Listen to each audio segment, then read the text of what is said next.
We now move to debate on part 2, and Eugenie Sage's amendments set out clauses 7, 10, 12, 13, 18, 14, 16 and 19, set out on SOP number 87, and the tabled amendment inserting a new clause 11A. So just making it clear, we're debating what was agreed at the second reading and those amendments. Megan Boyce. Mr. Chairman, it's my pleasure to take a call on part 2, and in particular I want to speak to clauses 7 and 10 of the bill, which cover off the content of both the synthesis and domain reports, the Clause 7 covering the synthesis reports and Clause 10 covering the domain reports. In addressing those clauses, as agreed to in Select Committee and reported back to the House, Mr. Chairman, I also want to address the amendments that Eugenie Sage has put up in her supplementary order paper around they may be improved.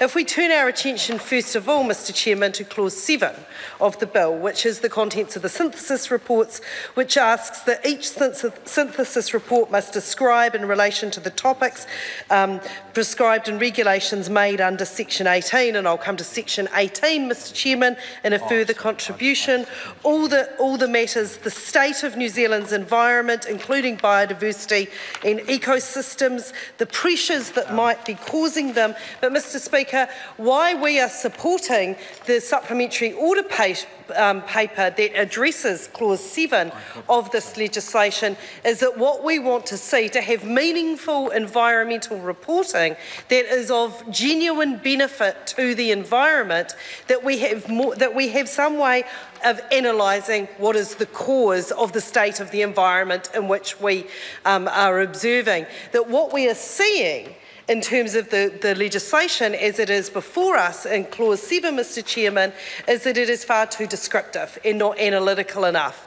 And what Eugenie Sage's amendment is set out is that she asks that what we do, that there is ways of analysing the content of those reports, and it being a far more productive and useful document when we have the synthesis reports come back to us. So that is a change, Mr. Speaker. We have signalled our opposition to this bill from the very beginning. We have signalled our opposition to it at Select Committee, and we have in our contributions at this stages of the debate, Mr. Speaker.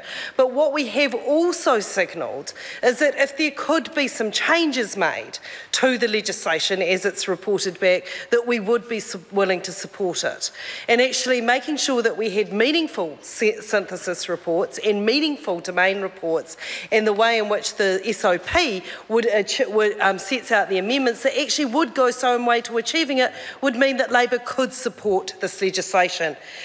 Like the Greens, we perhaps would like to have seen some more far-reaching changes, but we think that the amendments that have been put up, and particularly in this part 2, actually go a very far way into making this a bill that every member in this House could agree to. And I'm very interested to hear from the Minister and the Chair why it is that the government will not agree to the measures in part 2 that are being put up and supported by a number of parties in this House that would mean that this meant independent reporting. And in mentioning this, Mr. Chairman, I am turning my attention now to Clause 18 of the legislation in part 2. What I want to know from the Minister is, why is there objection to putting in place protections to ensure that we don't just have a minister of whatever political hue making decisions about what is going to be reported on in our environmental reporting for political reasons? What we want to see is that there are decisions being made about what topics will be covered off are made for purely environmental reasons, that they are in the best interests of the environment and not in the best interests of someone's political agenda. And that is what the amendments that Eugenie Sage has put up in her supplementary order paper would achieve. That she has found a very good way in order to work around that, and that there are other bodies bodies that many submitters came to Select Committee, and they described other mechanisms that could be used to ensure that we did have independent environment reporting. And although they haven't found their way into the bill that we have before us, they have found their way into Eugenie Sage's order paper and to the amendments that she has put up, Mr Speaker, that several other bodies were put up as alternatives. The Parliamentary Commissioner for the Environment was put up as one body that could make the decision. But the Parliamentary Commissioner herself told us that given that she had a commentary role in this bill, that wouldn't be appropriate. So, for that reason, the amendments, Mr Chairman, that we are looking at here today look at alternative mechanisms. And they look to the government statistician as one person, along with the Secretary of the Environment and the power of regulation making, and the way in which that can be used. Because, Mr Speaker, it is our firm belief that we have to have the political distance in the interests of the environment to be in place.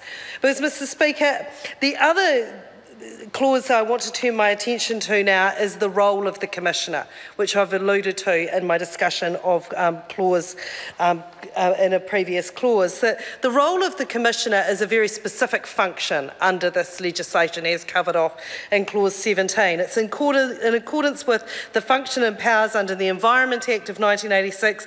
The Commissioner may, at his or her discretion, report on an environmental report and processes that produced it. The matters that the Commissioner may report under subsection 1 include, but are not limited to, analysing environmental reports, identifying trends, discussing the implication of environmental report findings, and recommending responses to environmental report findings. These are all incredibly important functions, and we've already seen the Commissioner produce one report that is a prelude to what is going to be produced under clause 17 of this legislation in terms of the air quality domain report that was produced earlier this year, and gave a bit of a taste to the public of the worth and the value of the reporting that we could potentially see under this.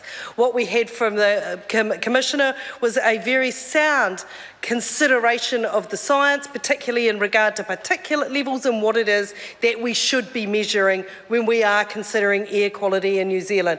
Should we be looking at the kind of particulate that we have previously, that traditionally has been of concern in New Zealand in P10s, or should we go down to a smaller level and measure a different kind of particulate? And, Mr Speaker, it is our great desire that we would be able to support legislation that is going to produce such sound information on the state of our environment, such as this.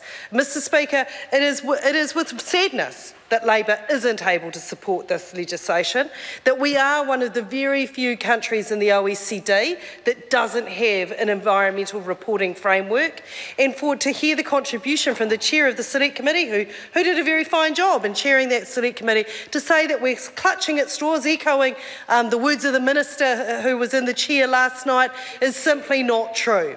We worked hard and we worked constructively at Select Committee to try and ensure that we could genuinely have independent environmental reporting in this country. That is not some straw.